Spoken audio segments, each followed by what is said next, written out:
এক ব্রাহ্মণ দেবতা ছিল, বড়ই বিদ্বান, বড়ই সরল, খুব ভগবানের নাম কীর্তন করত। ব্রাহ্মণ বৃত্তি করেই জীবন কাটাত।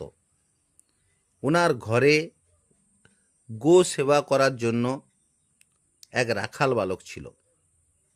ওই রাখাল হঠাৎ করে মারা যায়।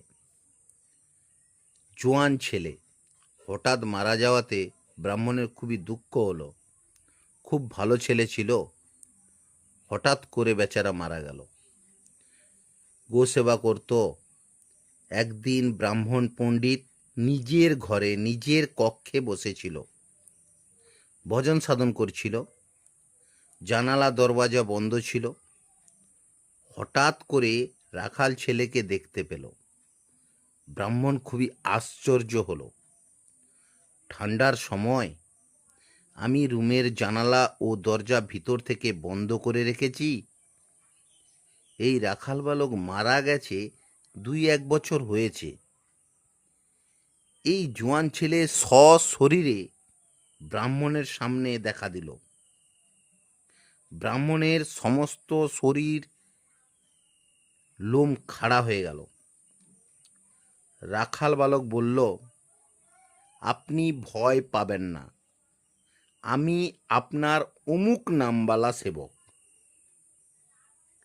ব্রাহ্মণ দেবতা বলল, হ্যাঁ হ্যাঁ, আমি তোমাকে চিনতে পেরেছি, তুমি তো মারা গেছিলে। বলে, হ্যাঁ হ্যাঁ, আমি মারা গেছিলাম, আমি যমদূত হয়েছি। কি বলল? আমার পোস্টিং হয়েছে, যমদূত হয়েছি, নরকে আমার চাকরি হয়েছে, আমি যমদূত হয়েছি। আমার যমদূতের ডিউটি হলো, এর সময় পুরো হয়েছে, ওর সময় পুরো হয়েছে, ওদেরকে নরকে নিয়ে যাওয়া হচ্ছে আমার কাজ। আপনার গ্রামের অমুক নামবালা ব্যবসায়ীর সময় পুরো হয়ে গেছে, ওকে নিতে এসেছি।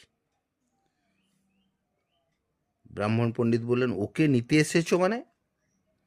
ও তো আজকেই 1-2 ঘন্টা আগে নিজের নাতির বিবাহের জন্য লগনের সময় দেখে গেল আমার কাছ থেকে।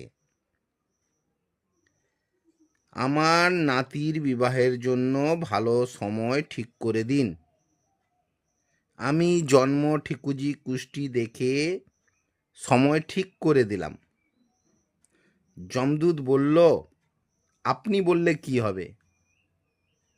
না জানে ওনার সময় হয়েছে। ব্রাহ্মণ অবাক হয়ে বলল, কিভাবে মারা যাবে? যমদূত বলল, যাবে কিভাবে? মৃত্যু তো বাহানা খুঁজে যাওয়ার জন্য। এই হয়েছে, মারা গেছে, ওই হয়েছে, মারা গেছে। মৃত্যু তো বাহানা খুঁজে। ব্যাস, ওর পেটে যন্ত্রণা উঠবে, ও চিৎকার করবে, ওহ পেটে কি যন্ত্রণা হচ্ছে, ব্যাস ওই সময় খতম, মৃত্যু হয়ে যাবে। আচ্ছা ভাইয়া, তুমি তো বিচিত্র কথা বললে। যমদূত বলল, ব্যাস ব্যাস, আর সময় নেই, আমাকে যেতে হবে, ওর সময় পুরো হতে যায়। যেতে যেতে পণ্ডিতজি বলল, তোমার সঙ্গে কথা বলে খুবই ভালো লাগলো। যদি তোমার কথা সত্যি হয় তাহলে আমি কিছু না কিছু বিচার করব। কিন্তু একটা কথা, তোমার যখন সময় হবে মাঝে মাঝে এসে দর্শন দেবে। যমদূত বলল, আচ্ছা, জয় শ্রীরাম। কিছুক্ষণের মধ্যেই, যেহেতু পাড়ার মধ্যের ঘটনা, সেহেতু কিছুক্ষণের মধ্যে কান্নাকাটির আওয়াজ এলো। কি হলো, কি হলো, আরে কি হলো? না, শেঠজি খুব ভালো লোক ছিল, কে জানে কি হলো, ব্যাস পেটের মধ্যে খুব যন্ত্রণা হলো, ব্যাস এতেই মৃত্যু। ডাক্তার বদ্যি আসার আগেই মৃত্যু হয়ে গেছে। ব্রাহ্মণ ভাবল, যমদূতের কথা তো একদম সত্যি, কোনো কল্পনা ছিল না, একেবারে সত্যি কথা। যমদূত কখনো কখনো সময় পেলে ব্রাহ্মণ পণ্ডিতের সঙ্গে দেখা করে যেত। 1-2 মিনিটের জন্য আসতো আর চলে যেত। একদিন পণ্ডিত মশাই জিজ্ঞেস করলো, ভাই একটা কথা বলো, তোমার নরকের নিয়ম কানুন কিরকম? যমদূত বলল, লম্বা চওড়া কথা আর অল্প সময়ের মধ্যে বলা সম্ভব নয়, আর আমার সময়ও নেই। নরকের কথা অল্প সময়ের কথা নয়। পণ্ডিত মশাই বলল, আচ্ছা তাহলে একটা কথা বলে যাও তুমি, যমদূত কিভাবে হলে? যমদূত হাসলো আর বলল, ঠিক আছে, আজ একটা কথা বলছি, যমদূত কারা হয়? বলল, যে পাপ কর্ম করে ভয়ঙ্কর নরকে যায়, নরকে যন্ত্রণা কাটার পর ফের 84 লক্ষ যোনির মধ্যে জন্ম নেয়, ফের ভগবান করুণা করে ওকে মানুষ জন্ম দেয়, ফের পাপকর্ম করে ফের নরকে যায়, ফের 84 লক্ষ চক্রের মধ্যে পড়ে, ফের ভগবান করুণা করে মনুষ্য জন্ম দেয়, ফের পাপ, ফের নরক। এইরকম নরকের 100 বার নরক চক্র কাটে। তখন যমরাজ বলে, এ বান্দা নরকের বড়ই ভক্ত, ভগবান বারবার করুণা করে মনুষ্য জন্ম দেয়, কিন্তু এ বারবার ঘুরে ফিরে এ নরকে এসে যায়। একে আলাদা করে ট্রেনিং দেওয়ার দরকার নেই। কোন নরকে কোন কোন সাজা দেওয়া হয় পাপীদের তা তোমার জানা আছে, আলাদা করে লেখাপড়ার দরকার নেই, দণ্ড দেওয়ার তোমার প্রয়োজন নেই। নরকে তোমাকেই কাটাতে হবে, অতএব তোমাকে যমদূত বানিয়ে দেওয়া হয়। যতদিন এখানে থাকবে ততদিন নরকের কিছু সেবা করো। এটা আমার 100তম জন্ম ছিল, সুতরাং যমদূত বানিয়ে দেওয়া হলো। পণ্ডিতজি বলে, আচ্ছা ঠিক আছে, যখনই সময় পাবে এসে দর্শন দিয়ে যাবে। পণ্ডিত মশাইয়ের পাড়ার মধ্যে কোনো কেউ মারা গেলে যমদূত এসে এইভাবে মাঝে মধ্যে পণ্ডিতজির সাথে যমদূতের সৎসঙ্গ হতে থাকে।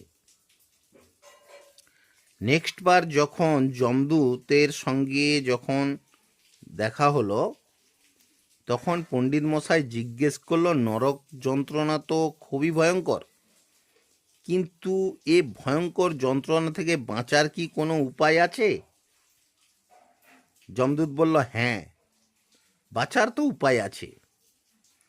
যে মাথায় তিলক আর গলায় তুলসীর কাঠি মালা এবং নিষ্ঠাপূর্বক একাদশীর ব্রত পালন করে এবং শ্রীরাম নাম জপ করে, ও ব্যক্তি কখনোই নরকে যায় না। কদাচিৎ ওই ব্যক্তির দ্বারা কোনো পাপও হয়, ও পাপ কোনো না কোনো প্রকারে এ জন্মে ভোগ করে ও ভগবানের কাছে চলে যায়। ওর নরক যন্ত্রণা হবে না। ওর কোনো পাপ হলে পাপ ভোগ ভোগ করুক চাই না করুক, এটা ভগবানের বিভাগ, এটা যমরাজের কোনো বিভাগ নয়।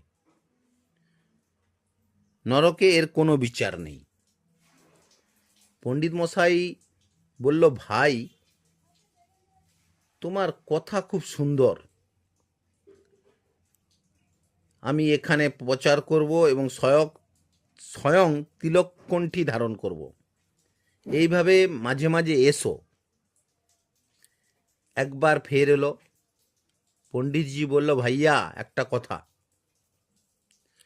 তুমি কখনো মালিককে অর্থাৎ যমরাজকে যখন উনি প্রসন্ন হবে তখন আমার জন্য একবার জিজ্ঞেস করবে। কি জিজ্ঞেস করবে?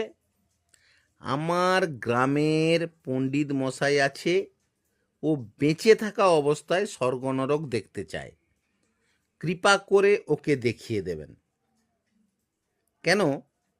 পুঁথি পুস্তকের ওপর লোক বিশ্বাস করে না। নিজের চোখে দেখে এলে, নিজের চোখে দেখার কথা বললে যে বিশ্বাস করার করবে, যে না বিশ্বাস করার করবে, কিন্তু এতে লোকের লাভ প্রচুর হবে। যমদূত বলল, এ কাজ তো প্রচুর কঠিন, কিন্তু অবশ্যই চেষ্টা করব। কারণ বিনা মারাতে কেউ স্বর্গ নরক দেখা সম্ভব নয়। যেহেতু আপনি বলেছেন, অতএব প্রয়াস অবশ্যই করব। একদিন যমরাজ যমদূতের উপর খুব খুশি হয়েছে, কারণ তোমার কাজ বহুত সুন্দর, একদম কর্তব্যপরায়ণ, সময় সম্বন্ধে যথেষ্ট জ্ঞান আছে, তোমার কাজের মধ্যে কোনো ভুল নেই। যমরাজ বলল, আমি খুবই খুশি, তোমার কিছু প্রয়োজন হলে তুমি চেয়ে নাও। হ্যাঁ মহারাজ, অবশ্যই দরকার। আমার গ্রামের এক পণ্ডিত মশাই আছে, ও বেঁচে থাকা অবস্থায় স্বর্গ নরক দেখতে চায়। আপনি কৃপা করে পণ্ডিত মশাইকে দেখিয়ে দিন। যমরাজ বহু জোরে হাসল এবং বলল, কেন? পণ্ডিত মশাই নিজের চোখে দেখা দৃশ্য বললে মানুষ সাবধান হয়ে যাবে। যমরাজ হেসে বলল, ওনাকে লোক পাগলই বুঝবে। এখান থেকে যাওয়ার পর হয় ও পাগল হয়ে যাবে, না তো ওনার কথা লোকের পাগল মনে হবে। কারণ ভগবানের প্রচণ্ড মায়া, কষ্টভোগ করেও জীব সব কিছু ত্যাগ করে ভগবানের শরণাপন্ন হতে পারে না। কিন্তু ঠিক আছে, যেহেতু আমি তোমাকে কথা দিয়েছি, বলেছি তুমি চাও, আর তুমি চেয়েছো, এটা খুবই দুর্লভ, কিন্তু পাবে। যাও, আজ তোমার মৃত আত্মা আনার সেবা করতে হবে না। যাও, তুমি এবং তোমার 2-3 জন সাথী চলে যাও। পণ্ডিত মশাইকে ঘুমন্ত অবস্থায় বিছানা খাট সহ উপস্থিত করে দাও। ঘুমন্ত অবস্থায় পণ্ডিত মশাইকে যমদূত তুলে নিয়ে এসেছে। ও ভয়ঙ্কর নরকের দৃশ্য দেখে লোম খাড়া হয়ে গেল। যমরাজের সঙ্গে রাম রাম শ্যাম শ্যাম হলো। হ্যাঁ পণ্ডিতজি, বড় ভালোভাবে এসেছো। যমদূতকে আসলে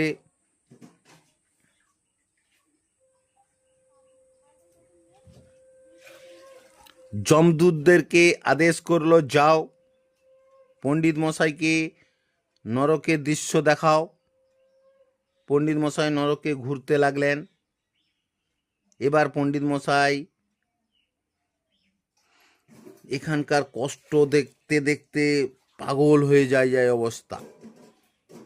কাউকে অস্ত্র দিয়ে কাটা হচ্ছে, কাউকে মলমূত্রের মধ্যে ডুবানো হচ্ছে, বড় বড় কড়ার মধ্যে গরম তেলে ডুবানো হচ্ছে, যেমন পকোড়া ভাজে সেরকম ভাজা চলছে।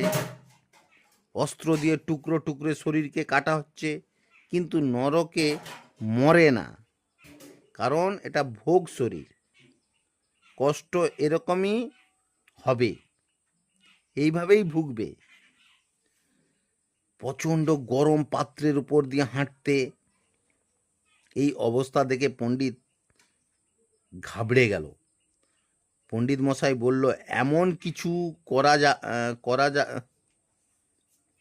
পণ্ডিত মশাই বলল, এমন কিছু করো যাতে নরকে না আসতে হয়। কিন্তু আপনাকে তো আসতেই হবে। কেন?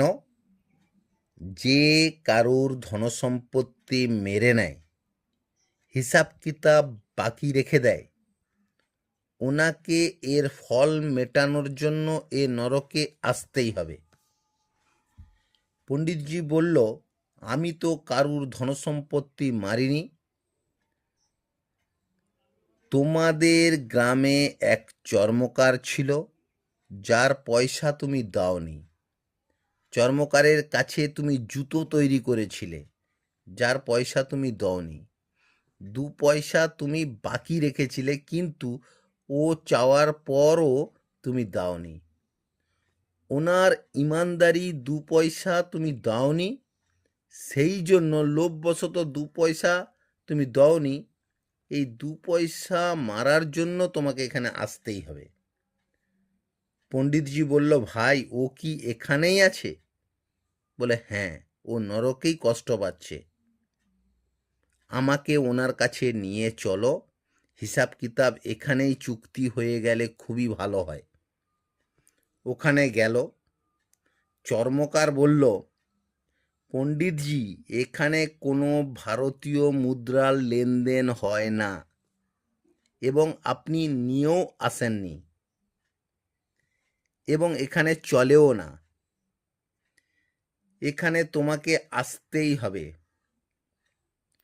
ভাইয়া, তুমি এখানেই হিসাব কিতাব চুক্তি করে নাও। 2 পয়সার যতটা চামড়া হয় তুমি আমার পিঠ থেকে নিয়ে নাও। তোমার সঙ্গে আমার চুক্তি এখানেই সমাপ্ত হয়ে যাক। বলে পণ্ডিতজি পিঠ এগিয়ে দিলেন।